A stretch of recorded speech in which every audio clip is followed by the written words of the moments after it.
Welcome to Wisdom Planet, wisdom worth spreading. Happy listening. Today, let's talk about this book, The Psychology of Money, with the subtitle Timeless Lessons on Wealth, Greed, and Happiness. It was published in September 2020. The author, Morgan Housel, used to write a financial column for the Wall Street Journal. Housel's strength lies in his ability to find the unchanging patterns of human nature within a large amount of historical data, and then use these patterns to explain people's behavior and thoughts today. The book Psychology of Money is very helpful for us to understand the current economic environment and make better financial decisions. In fact, understanding the principles in the book is more useful than devouring specific investment and financial planning guides. Why do we say this? Let's start with a story from a book.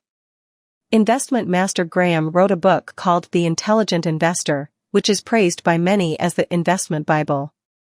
It not only contains theories, but also many practical formulas. When a young person like Housel read this book, it was their first exposure to investment knowledge, and they thought that as long as they followed the formulas and put them into practice, they could become wealthy. But as his investment experience grew, he found that the formulas and guidelines in the books were not as useful as he thought, and it was difficult to apply these methods. For example, Graham suggested that conservative investors should not buy stocks that trade at more than 1.5 times their book value. However, in the U.S. stock market from 2010 to 2020, if you strictly follow this advice, you would only be able to buy insurance and bank stocks. In other words, this rule is no longer very applicable. Times have changed. Looking back at The Intelligent Investor, Graham revised his formula 5 times from 1949 to 1972. There have been no further changes since 1972, not because it is perfect, but because Graham's health deteriorated. Just think, by this year, let alone 2050, how useful are these formulas? A lot of the knowledge and formulas in investment and financial books have a limited shelf life. Therefore, Housel believes that we should learn to understand things of universal significance, such as desires, greed, and fear in human nature, psychological reactions to stress, and the process of psychological recovery after experiencing stimulation, and so on. Housel particularly likes Voltaire's quote, "History never repeats itself, but mankind always makes the same mistakes." He believes that this quote is especially applicable to our behavior when dealing with money. Therefore, he enjoys searching for human nature and psychological patterns from the history of money, and contemplating how we can use these discoveries to guide our lives. We will focus on 3 reminders from Hauser's discovery. These 3 reminders can be summarized in 1 sentence each. 1. Common sense prevails over absolute rationality. 2. To survive in the long run, it is necessary to leave enough margin of safety. 3. The way a person controls money is shaped by their past experiences. These 3 sentences may sound simple, but as we gradually unfold them, you will discover a hidden world within. 1. First of all, a key point mentioned in the book is that when making decisions about money, it is better to be reasonable than purely rational. First of all, let's talk about Harry Markowitz, the winner of the 1990 Nobel Prize in Economics. Friends who have a little understanding of finance know that he is a big name in the field of finance. The portfolio theory he proposed in the 1950s was the first to put investment into a quantitative framework, and it is known as the Big Bang theory of finance. Why is this theory so powerful? Before it, although everyone knew that investment carries risks, no one knew how to quantify these risks. Markowitz's theory transformed this concept into something calculable. The analytical framework he developed can help people calculate a portfolio with the minimum risk and maximum return. This portfolio can include stocks, bonds, commodities, foreign exchange, and so on. This theory is simply groundbreaking in modern investment analysis. Previously, everyone thought that investing was based on intuition, just like artistic creation. For example, Graham, whom we mentioned earlier, is a master of the art of studying stocks.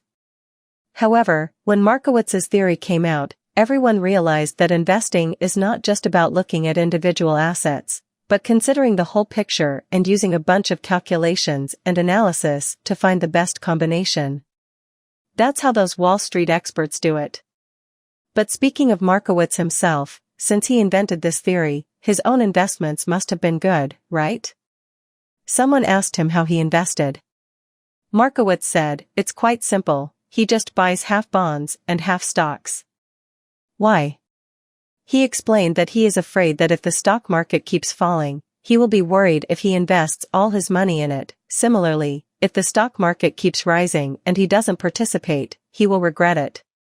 So his principle is to minimize his future regrets. This matter is quite interesting. As the saying goes, actions speak louder than words when it comes to judging a person. Although Markowitz proposed a completely rational analytical method, he changed his approach when it came to his own situation. Why? Because it suited his preferences and aligned with his emotions. So what is the emotionally fitting investment decision for us? It depends on the individual, but there is a good idea in the book, which is to find a solution that allows you to sleep peacefully at night. The book also mentions that Warren Buffett said something similar at the Berkshire Hathaway shareholders meeting in 2008. He said, "Even if it comes to a point where I have to make a choice, I will never trade a good night's sleep for the opportunity to earn more profits." This is also what he considers reasonable. Why is it said that in investment, decisions based on emotions are better than relying solely on calculations? The reason is simple: only decisions based on emotions can be sustained. Relying solely on calculations is cold and impersonal. Decisions based on emotions take into account human factors. After all, any strategy relies on people to execute it and cannot disregard their feelings. Just like losing weight, eating healthily every day and exercising regularly may be rational, but it can also be painful and easy to give up. That's why some fitness trainers suggest taking a day off each week or indulging in some of your favorite snacks. The key to doing this is that it aligns more with your emotions and makes it easier to stick to. You might say that some people just enjoy a healthy diet and exercise every day, so it's not painful for them. That's right, if that's the case, this lifestyle is emotionally fulfilling for them. Realizing this, it also inspires us in formulating investment strategies. Many people feel that it is difficult to stick to long-term investments. They want to withdraw as soon as there is any fluctuation. The author finds this explanation quite interesting, as he believes that often it is because we do not like our investment targets or strategies enough. For example, if you invest in a company and think it has good prospects, but you are not interested in its business. If the investment goes well, you may be quite happy, but once the situation turns bad, you will feel that you have lost money in an area you are not interested in, making it easier to give up. However, if you were originally interested in that company, even if the temporary returns are not good, you would be willing to persist. Also, many professionals suggest that ordinary investors should invest in a large-cap index fund for better returns. Financial scholars like Su Yuan and Zhang Xiaoyu, who we have on our platform, also say the same. The author of the book agrees and invests this way as well. However, he says that not everyone is suitable for this approach because many people have their own investment preferences. For example, he knows an investor who mainly invests in diversified funds but also holds some stocks. He says that he buys stocks not because he thinks he can beat the market, but because he loves stocks, enjoys studying them, and likes the excitement of price fluctuations. For him, holding stocks is an emotional choice that is easier to stick to. In the book The Things My Father Taught Me, Warren Buffett's son mentions that his father has always had a passion for studying company financial reports and finding undervalued opportunities, even from a young age. Even after becoming wealthy and being hailed as the Oracle of Omaha, he still remains dedicated to his interests, working 6 days a week. For Buffett, value investing is not just about perseverance, but also about his passion. The author says, doing what you love may seem hollow when taken alone, but as a strategy, it can help you go further on a path, with a very magical and powerful effect. 2. Just now in the first part, We talked about how when dealing with money, it is better to make decisions based on our own feelings and common sense rather than absolute rationality. Why is that? Because it is easier to stick to it this way. Then you might ask, what's the use of persistence? Here, I can give you two direct answers. First, this can make your investment strategy more likely to succeed. The author of the book compiled academic research and found that although scholars measure investment returns in different ways, they all agree on one point. A major factor that affects returns is whether you can stick to your investment strategy in the long term, even during an economic downturn. For example, studies have shown that in the U.S. stock market, the probability of making money in the short term is 50%, in 1 year it is 68%, but over a 10-year period, the probability of making money increases to 88%, and it continues to rise even further. Second, insist on letting compound interest work.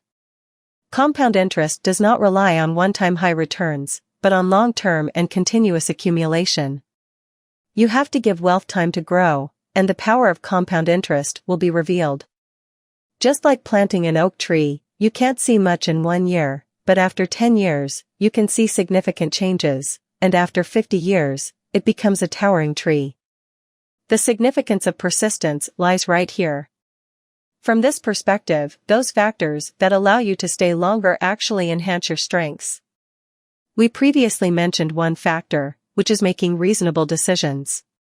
The other chapters of the book also mention another one, which is establishing a survival-oriented mindset. This is important in investments, career planning, and running a business. For example, the president of Sequoia Capital, billionaire Michael Moritz, appeared on a talk show. When asked how Sequoia Capital became one of the most successful venture capital firms, he mentioned durability. He said that other venture capital companies can be successful for 5 to 10 years, but Sequoia has achieved 40 years. Why? Because they have always been afraid of being eliminated, and when formulating strategies, they first consider survival.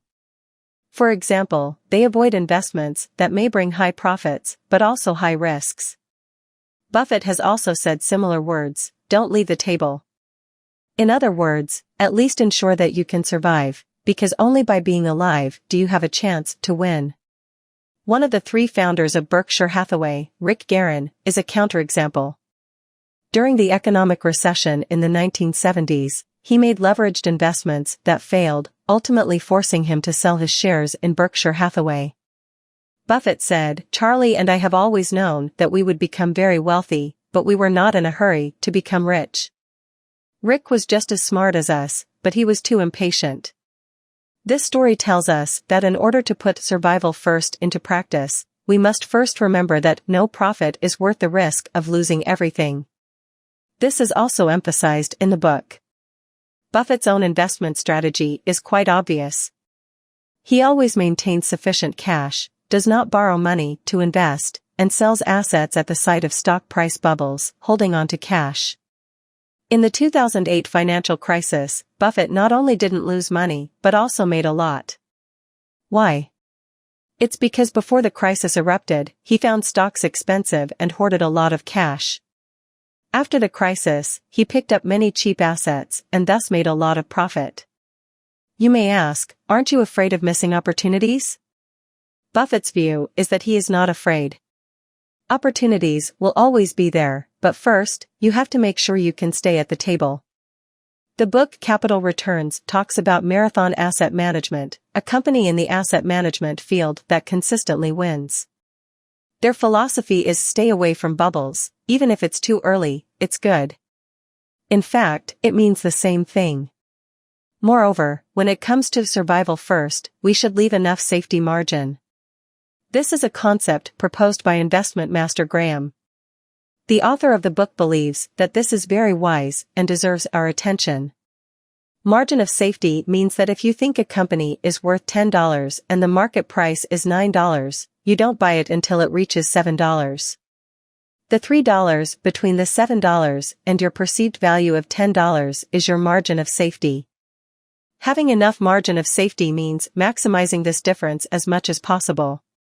For example, if you think a company is worth $10 and you buy it for $9, but later it drops to $6, you panic. But if you buy it for $7, you won't suffer such a big loss. With a higher margin of safety, you might not have bought it yet and wouldn't have any losses. In investment, leaving enough margin of safety means discounting the valuation in your mind, and considering buying only when the price is really low.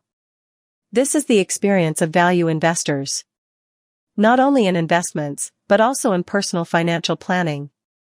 The author gives an example. If you expect an annual investment return of 8%, it is better not to plan based on this number. Discount the expectations. Even if the rate of return is only 4% to 5%, the plan can still be achieved. In life, there are many forms of safety margin, such as loose time schedules, flexible plans, contingency plans, and extra budgets. The author says that many planning failures are not due to the wrong direction, but rather insufficient safety margin. Many people correctly predict the long-term trend of stock prices, but fail due to short-term fluctuations because they didn't leave enough reserves, just like how a company can easily go bankrupt if its cash flow is cut off. In short, in a world full of uncertainty and frequent black swan events, no one can guarantee that their predictions are always correct.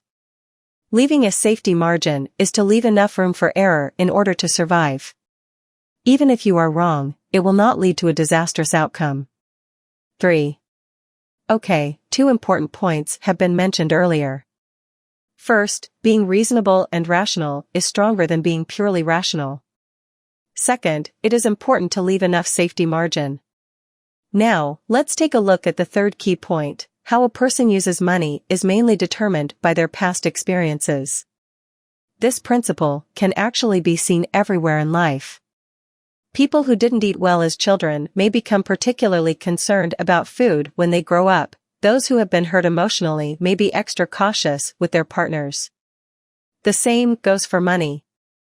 Studies have shown that people who make money as soon as they enter the stock market are unwilling to cut their losses after experiencing losses. On the other hand, those who start off with losses are more likely to admit their mistakes and cut their losses in a timely manner when faced with further losses.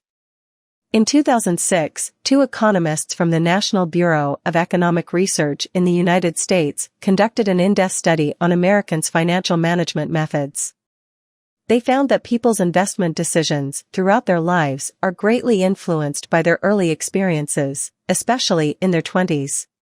During this age range, individuals begin to handle their own money and develop a perception of the economic environment.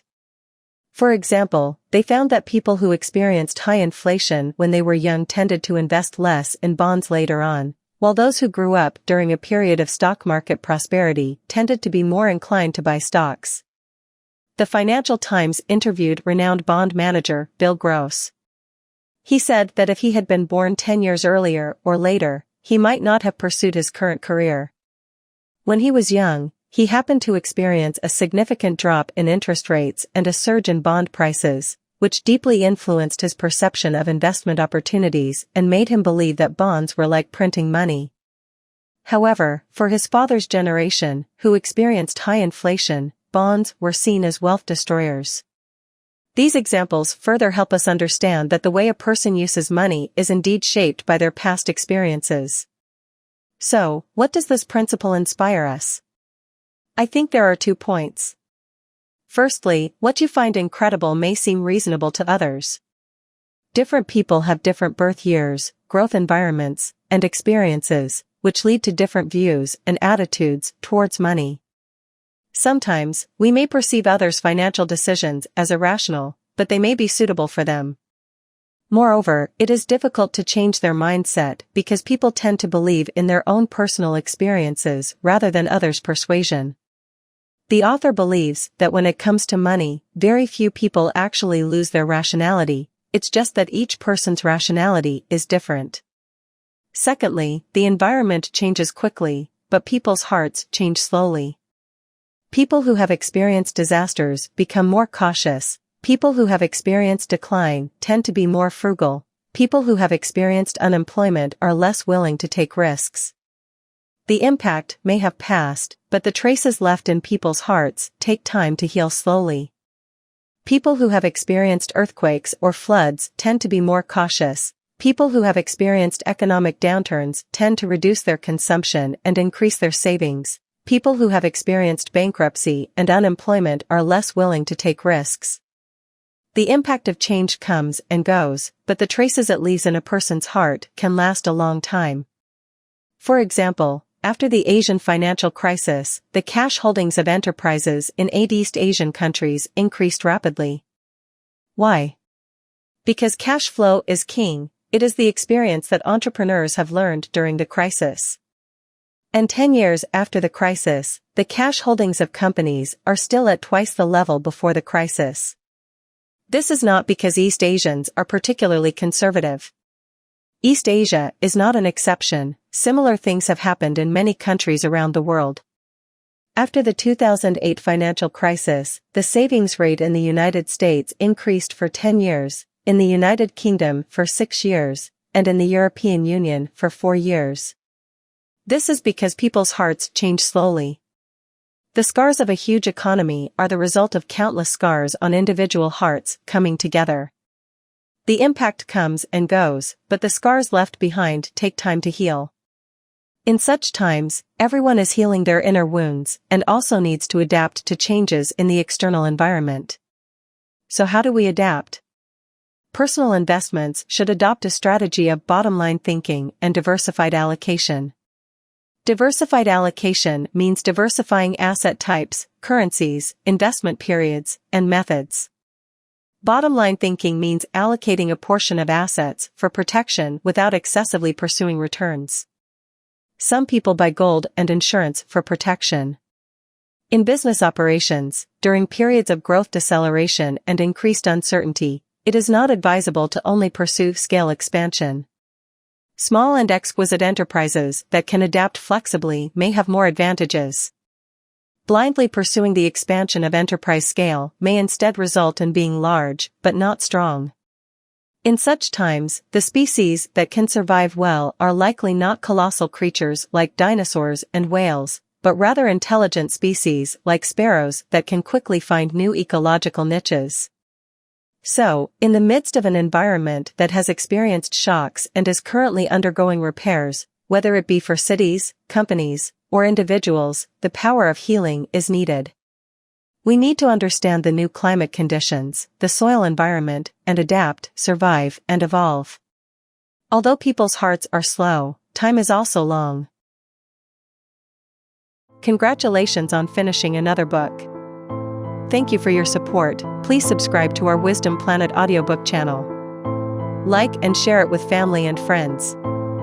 Wisdom worth spreading and opening up a better future. Thank you, and see you again.